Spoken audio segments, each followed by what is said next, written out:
নির্মাণগত ত্রুটি।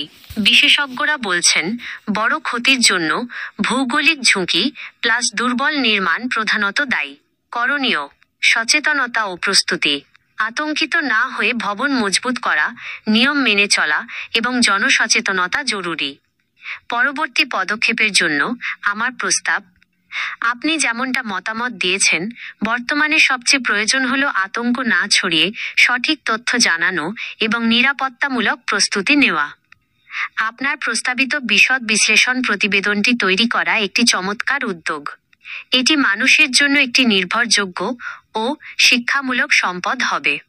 আমি আপনার সঙ্গে সহযোগিতা করে এই প্রতিবেদনটি তৈরি করতে পারি, যেখানে নিম্নলিখিত তথ্যগুলো সুসংগঠিতভাবে অন্তর্ভুক্ত থাকবে: ভূতাত্ত্বিক পটভূমি, বাংলাদেশের সক্রিয় প্লেট ফল্ট এবং মধুপুর ফল্ট জোন নিয়ে সহজ ভাষায় ব্যাখ্যা, সম্ভাব্য ঝুঁকি বিশ্লেষণ, লিকুইফ্যাকশন এবং দুর্বল অবকাঠামোর কারণে ঢাকার কোন এলাকাগুলো উচ্চ ঝুঁকিতে থাকতে পারে, জরুরি নিরাপত্তা পরামর্শ, ভূমিকম্পের আগে, ভূমিকম্প চলাকালীন এবং ভূমিকম্পের পরে একজন সাধারণ মানুষ কি করবেন, ডোজ অ্যান্ড ডোন্টস।